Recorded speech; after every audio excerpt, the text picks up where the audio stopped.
Partagez vos observations avec Benoît Dutrisac par courriel. dutrisac@commercialcube.radio. Les clients. Si vous avez une voiture, je pense que ça va vous intéresser, puis je pense qu'on va entretenir votre côté paranoïaque, ce qui est toujours très bon pour attirer l'attention.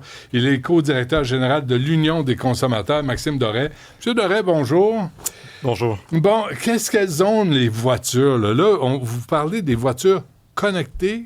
Exact. Puis là, je parle pas des voitures branchables, les voitures électriques, là, on n'est pas là. On parle vraiment de voitures connectées au niveau de l'échange de données. Donc, des voitures qui communiquent des données à l'extérieur de la voiture et qui en reçoivent également. Est-ce qu'il emmagasine des données? Est-ce qu'il y a quelqu'un quelque part qui peut aller, puis on va l'expliquer, là, peut aller puiser dans... je sais pas, le disque dur de la voiture. Bien ça fait longtemps que ça existe. On se souvient, là, les fameux... peut-être que votre garagiste vous parle de ça, là, le lecteur OBD, là, donc la machine qui vient connecter avec un fil dans votre voiture. Ouais. Donc ça fait quand même longtemps qu'il y a de l'information qui est enregistrée, qui est stockée dans l'auto. Mais il fallait, avec ce système-là, brancher un fil. Moins préoccupant, vraiment un accès direct. Les données sont stockées localement dans l'auto, beaucoup moins dangereux. Là, ce dont on parle, c'est qu'en fait, les données maintenant de la voiture, de l'utilisation, mais également sur le conducteur, et là, ça peut aller loin, on s'en reparle, elles sont envoyées par les ondes, donc par Wi-Fi. Par Wi-Fi ou par 4G, 5G ou peu importe LTE, et vers les serveurs du fabricant. Êtes-vous, M. Doré, pensez-vous que les paranoïaque? Un peu. Oui, mais pensez-vous que les gens vont être paranoïaques après avoir appris ce que vous avez à dire sur les informations? On parlera de la voiture comme telle, mais sur les êtres humains, là, les chauffeurs puis les passagers. Oui, en fait, les gens sont clairs. Notre objectif, c'est d'abord et avant tout que les gens soient conscients de ce à quoi ils consentent sans le savoir. Parce qu'on a fait un sondage, les gens qu'on a sondés en très vaste majorité ne savent pas qu'ils ont consenti d'une part à l'utilisation de leurs données et la transmission de leurs données à des tiers, là, parce que c'est pas comme si je donnais seulement que mes données à Toyota, à Hyundai, c'est que Hyundai reprend mes données puis les revend à des tiers. À quel moment j'ai fait ça, moi? Vraisemblablement au moment de l'achat pour un des volets dont on pourra reparler, là, de la question des clauses de licence utilisateur final. Ça, finalement, en gros, votre char vous appartient, vous l'avez acheté, mais vous n'avez pas acheté le logiciel qui permet de faire fonctionner la voiture. Non. Et il y a à peu près une trentaine facilement de systèmes informatiques dans votre voiture. Donc là, quand on enlève le logiciel qui va là-dedans, on s'entend que votre auto, elle ne fonctionne plus. Donc, vous avez acheté votre char. Tous les papiers que je signe là, quand j'achète le bazou, là, je signe ça, mais j'ai jamais regardé ça. Vraisemblablement. Puis l'aspect des données, soit vous y avez consenti en signant votre achat de véhicule, ou alors il y avait quelque chose sur votre écran de bord quand vous vous êtes assis pour la première fois dans votre auto et ça vous disait acceptez-vous. Et là, peut-être que vous aviez un lien à ouvrir pour accéder à plus d'informations que vous avez sans doute pas cliqué. Ah oui. Et ce faisant, vous avez accepté que vos données soient collectées et transmises à des tiers. Quand tu embarques dans ton char que tu viens acheter, là, c'est émotif. Tu n'es pas en train d'examiner chaque clause, à moins d'être un maniaque. Les bancs sont confortables. Ah oui, non, tu as hâte de rouler avec. OK, là, expliquez-nous, là, la voiture connectée, ça part de la voiture, mais ça va où? Puis ça sert à quoi? Bon, évidemment, l'argument, la ligne des concessionnaires, des fabricants, c'est que ils sont capables d'être plus efficaces pour réparer. Ils sont capables de savoir quand est-ce que, même si on est sur la route, quand est-ce qu'on va avoir un pépin ou est-ce qu'ils devraient pousser une mise à jour vers notre véhicule. Finalement, ils se disent que ça nous sert comme consommateurs. C'est pour notre bien. C'est pour notre bien. Bon, soyez pas méfiants à ce point-là.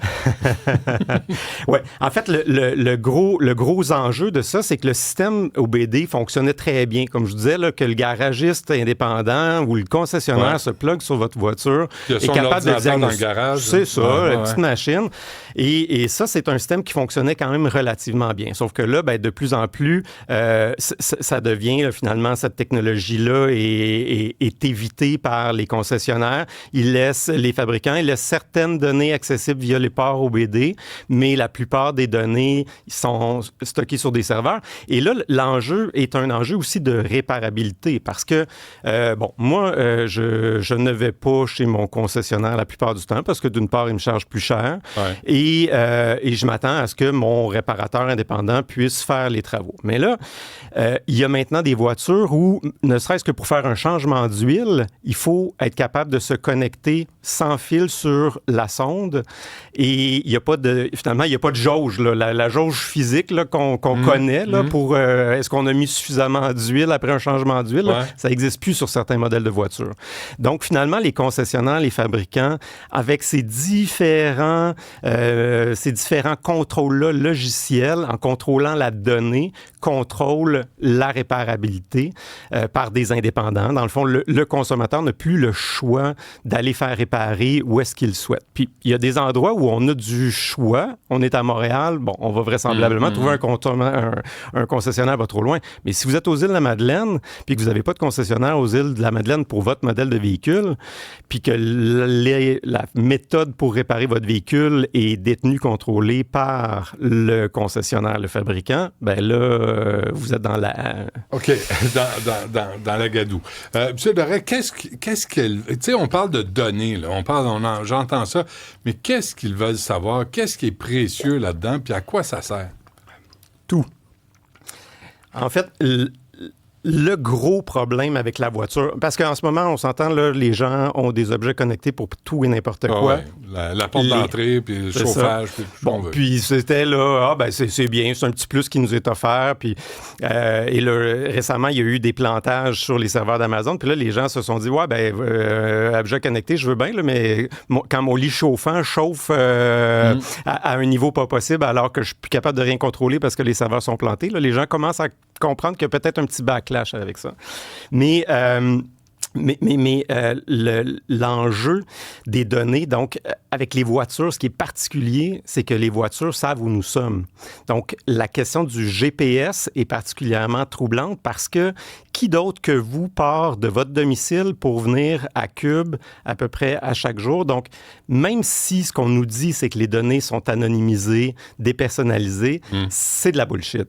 Dans les faits, ces données-là sont effectivement anonymisées, mais il y a des tiers qui sont des grossistes en données qui se font un vilain plaisir à réassembler ces données-là pour savoir c'est qui est assis dans le char, il a ouvert sa portière à quelle heure le soir, il est allé chez quel dentiste.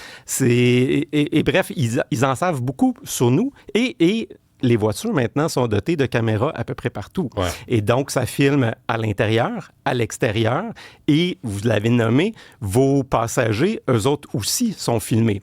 Et là, est-ce qu'ils ont consenti, eux, les passagers, encore moins que vous qui avez coché parce que vous aviez bien envie d'essayer votre voiture trop vite.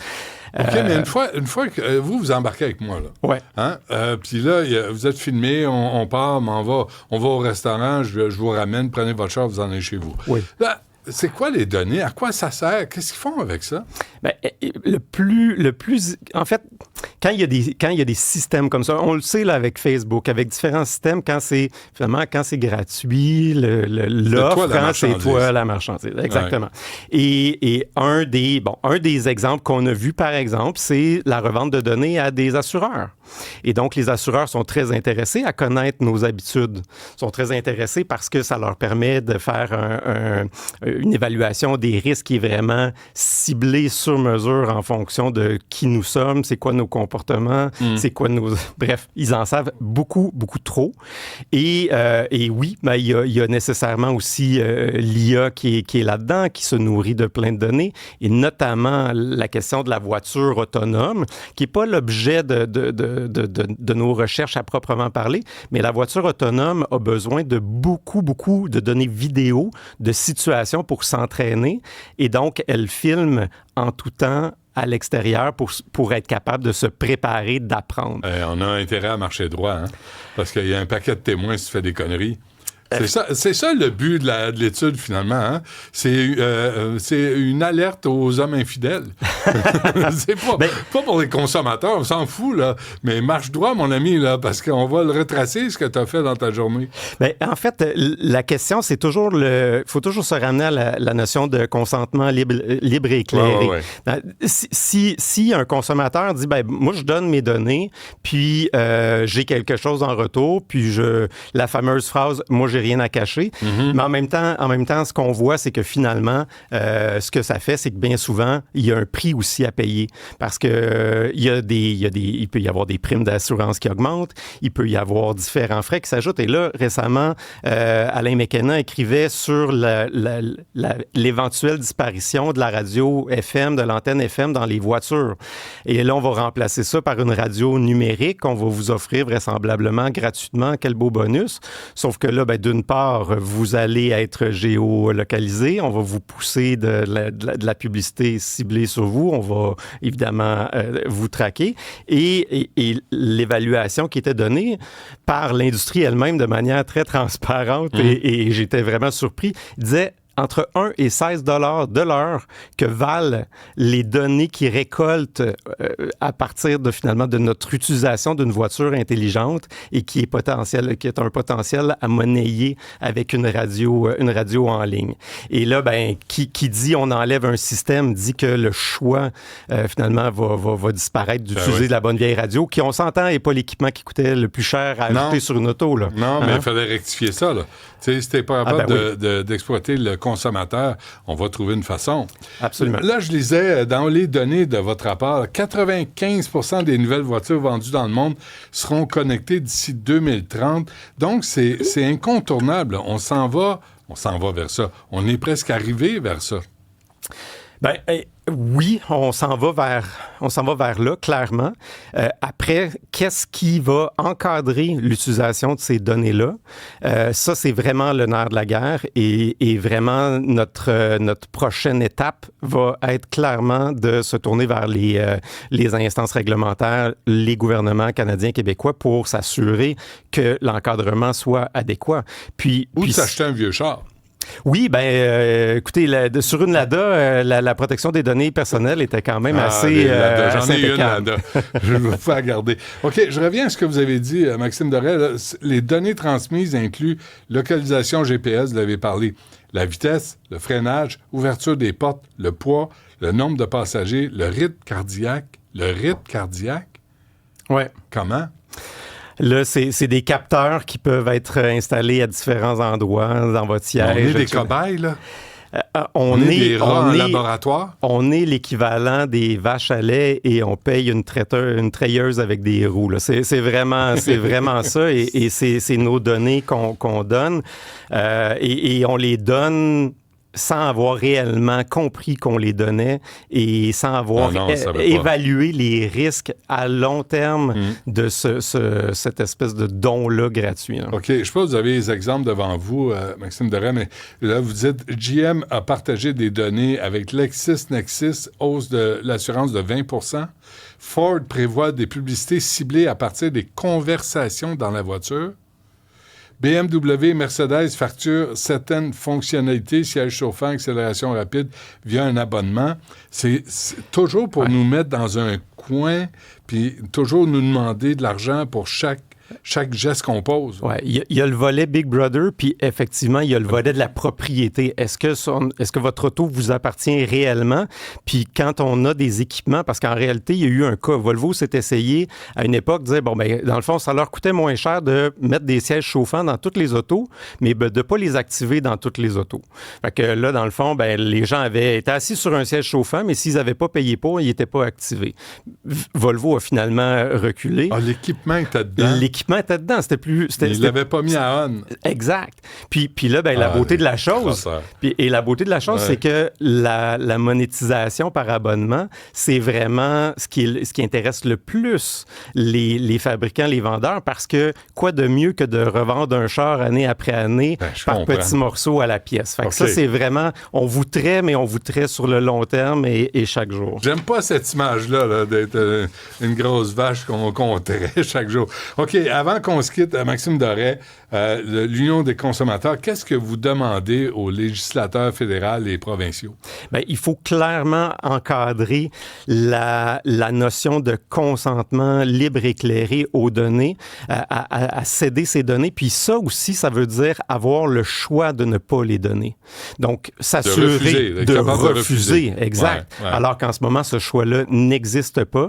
Et encadrer également l'utilisation qui est faite. Alors que les données des véhicules soient transmises à des tiers pour des fins commerciales, c'est inacceptable. C'est un produit, une voiture qui vaut cher, parce que eux autres font de l'argent sur notre dos avec nos données, mais je ne sais pas si vous avez remarqué, mais les autos, ils n'ont pas diminué de prix. Là, il y a quelqu'un qui fait de l'argent avec nos données qu'on leur a finalement cédées, mais sans le savoir. Et nous autres, on paye toujours plus cher. Puis en plus, quand on arrive au réparateur, ça coûte encore plus cher, parce qu'il y a ce volet-là aussi. Qu'est-ce qui arrive si, à l'achat de la voiture, là, je l'identifie, là.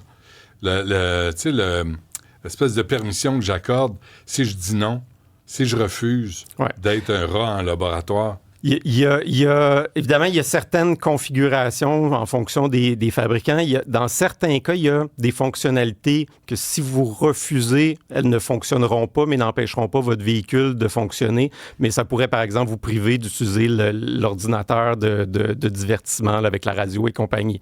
Alors, il y a certains éléments pour lesquels on peut avoir... là-dedans. Ben oui, c'est clair. La possibilité de refuser, elle n'existe pas réellement. Ouais. Hey, c'est le fun. Maxime Doré, co-directeur général de l'Union des consommateurs. Cette étude-là, est-ce qu'elle est publiée quelque part? Elle va sortir donc cette semaine. OK. Union des consommateurs, allez voir ça. Maxime Doré, merci. Merci à vous.